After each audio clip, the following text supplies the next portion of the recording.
Толкова ли е лесно да захвърлиш живота си, да захвърлиш мрежите си, да захвърлиш занаята си и да последваш някой, който те е повикал и каза: последвай ме и ще те направя ловец на човеци.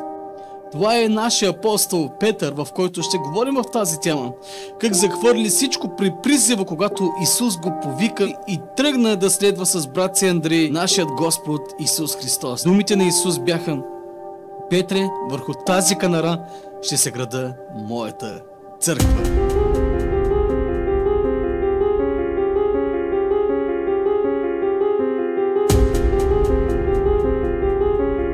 Животът на апостол Петър, роден първата година преди новата ера, Бетсайда, почина около 65 години в Рим. Апостол Петър, рибарят, който става камък в основа на църквата. Апостол, за когото най-често четем в Евангелията и за когото намираме в тях подробни сведения, не се открояват сред другите апостоли нито с произход, нито с образование, нито с талант. Той има съвсем обикновено еврейско име – Симон. Баща му се казва Йона, брат му Андрей. Братя едновременно стават учениците на Христос. Симон е женен и има къща в селището Капернаум. Заедно с брат си и баща си той лови риба в Галилейското езеро. Галилей е най-отдалечената от Иерусалим област на Палестина. Там живеят доста езичници и столичните жители се отнасят надменно към галилейците, като към провинциалисти и полуезичници. Галилейците дори говорят със силен акцент, по който по-късно Петър ще бъде разпознат в двора на първосвещеника в нощта на залавянето на Господа. По това време рибарство е било най-проста и непретенциозна работа. Рибарите ловят риба на Галилейското езеро предимно през нощта. Уловената риба, ако им провърви, трябва да се продаде по-рано, докато не се развалива от голямата горещина. Освен това е нужно и мрежи да се измиват и да се кърпят. Щом чуват поканата на странстващия проповедник: вървете след мен, аз ще ви направя ловци на човеци, веднага откликват, като дори оставят в безпорядък мрежите си. Така разказват за тяхното призоваване към апостолското служение от евангелистите Матей и Марк. Евангелист Йоан ни предава само един разговор между Андрей, Петър и учителят. Явно двата разказа целят да подчертаят две различни страни от живота на братята, преди те да станат апостоли. Евангелист Матей и Марка ни показват, че те са живели съвсем обикновен живот на хора, заети с тежък труд. А евангелист Йоан, който винаги набляга на възвишеното, подчертава, че и преди обращението им те имат интерес към духовното. Те слушат проповедите на Йоан Кръстител и очакват идването на Месията. Такъв подход има при много библейски повествования. Те представят всяка страна от събитието или явлението в нейната цялостност и пълнота, без да обяснява външните противоречия. Обаче пророчески даденото име камък изглежда съвсем не подхожда на апостол Петър. По характер той бил по-скоро пламък, отколкото камък.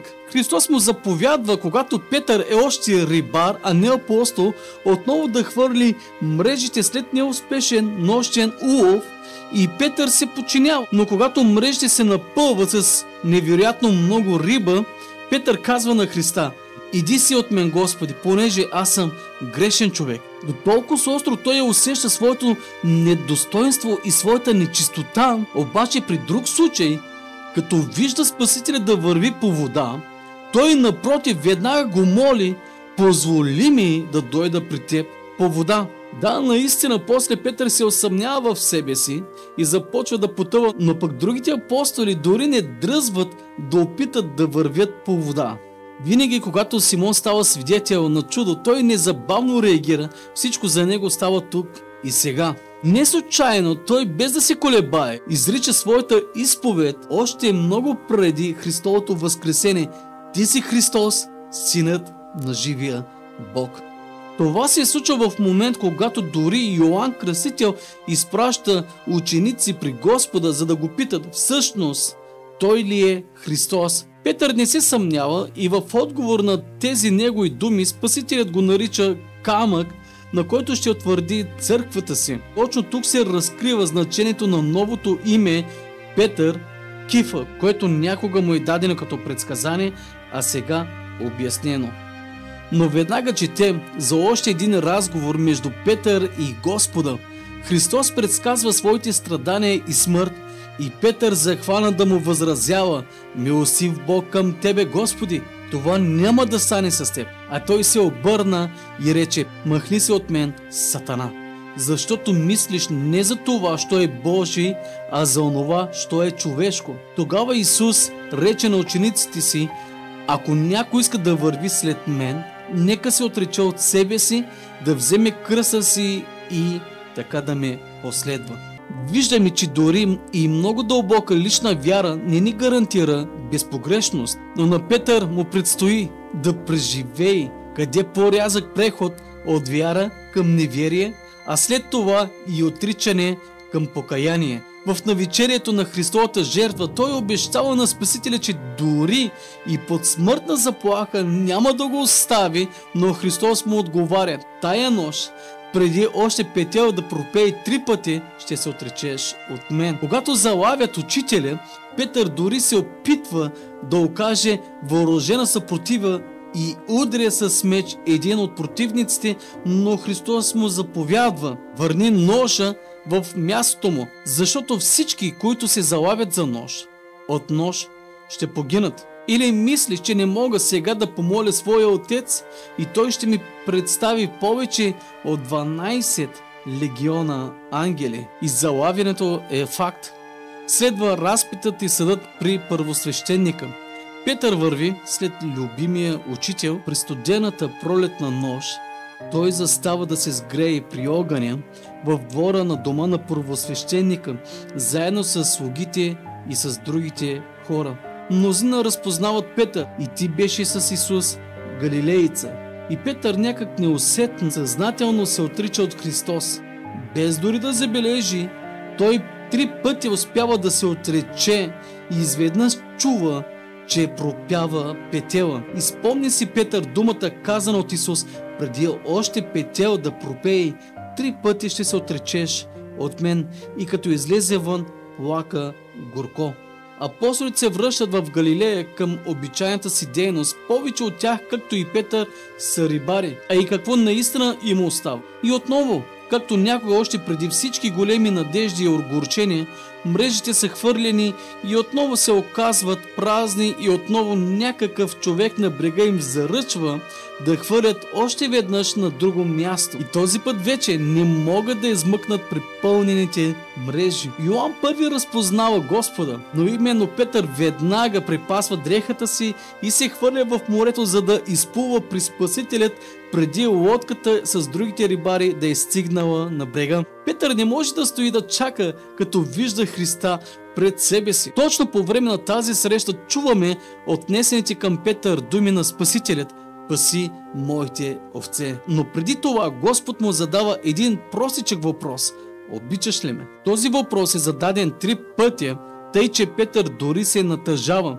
Но това е оправдано след нощта на отричането. Този, който 3 пъти се отрекал, 3 пъти изповядва и своята любов. Само че тази любов Петър ще заплати със своето спокойствие и удобство. Веднага след като апостолът изповядва любовта си, Исус Христос пророкува за неговата смърт: „Ще простреш ръцете си и друг ще те опаши и поведе където не щеш“. Това е предсказание за мъченическата смърт, която впрочем очаква не само Петър, но и другите апостоли. Апостол Петър е разпънат на кръст в Рим през 60-те години след Христа, преди още да е завършена последната книга на Новия Завет. Но до тогава има още много време. Първо трябва да се разнесе апостолската проповед. В деня на Петдесятница в Йерусалим Светия Дух слиза върху апостолите и така започва проповядването на Христа. Тогава именно апостол Петър се обръща към всички присъстващи с пламенна реч за Спасителя: „Мъже израелтяни, изслушайте тия думи Исус Назорея, мъж, засвидетелствуван пред вас от Бога с сила и чудеса. Бог стори чрез него между вас, както и сами знаете, него по определената воля и предведение Божие предаден. Вие хванахте и след като приковахте с ръце на беззаконници, го убихте, но Бог го възкреси, като освободи от родилните болки на смъртта. Колко различни са тези думи от някогашната му плахост в двора на първосвещеника, защото сега възкръсналият Христос е с него. От самото начало неговата проповед е обърната преди всичко към изгубените овци на дома Израелев. И трябва да му се даде чудно видение, за да може апостол Петър да се убеди, че Бог призовава към вярата езичниците наравно с юдеите. По време на това видение Бог предлага на Петър храна, която юдеите смятат за нечиста. И когато апостолът отказва да вкуси, чува глас, който Бог е очистил, ти не считай за нечисто. Веднага след това апостол Петър получава покана от римския стотник Корнилий и отива при него, проповядва в дома му и кръщава стотника и всички, които са се събрали в неговия дом. И въпреки това апостол Павел по-късно казва: мене е поверено да благовестя на необрязаните, както Петър на обрязаните. Може би на родения в Галилея рибар не му се отдава толкова добре чуждите езици, специално гръцкия, на който говорят помежду си представителите на различни народи в източното Средиземноморие. Дори между двамата апостоли, Петър и Павел, възниква спор за това как да приемат в църквата хора, които нямат никакво отношение към юдеизма. И ние виждаме, че наделява позицията на апостол Павел. Първоначало Петър се колебае, въпреки опита, който има от обращението на Корнилиевия дом. Книгата Деяния на апостолите разказва за първото затваряне на апостол Петър в тъмницата заради благовестието. Тогава го освобождава ангел по чуден начин, но това не са съвсем последните окови на апостола. Предстои му още да отиде в Рим и да оглави там местната християнска община. Може би точно тук той разказва на своя спътник Марк спомените си за Исус. А вероятно дори самият апостол Петър да е записал някой от спомените си, които Марк само събира и превежда на гръцки език. В Новия Завет влизат две послания, написани от апостол Петър, за разлика от Павловите. Всеки почитайте, братство обичайте, от Бога се бойте, царя почитайте, бъдете благоразумни и бодрствувайте в молитви, а най-вече имайте усърдна любов едни към други, защото любовта покрива много грехове. Ако ви корят за името Христово, блаженни сте, защото духът на славата и духът Божий почива върху вас. От тяхна страна той бива хулен, а от ваша страна прославен. Никой проче от вас да не страда като убиец или крадец, или злосторник, или като посегател на чуждо, но ако страда като християнин, да не се срамува, а да прославя Бога за такава участ. По време на преследването на християните от Нерон, апостол Петър е бил разпънат на кръст около 64-65 година след Христа, с главата надолу. Петър смята себе си недостоен да умре като Христос, затова иска да бъде разпънат с главата надолу. Вие бяхте с библейски факти и това беше животът и историята на Петър.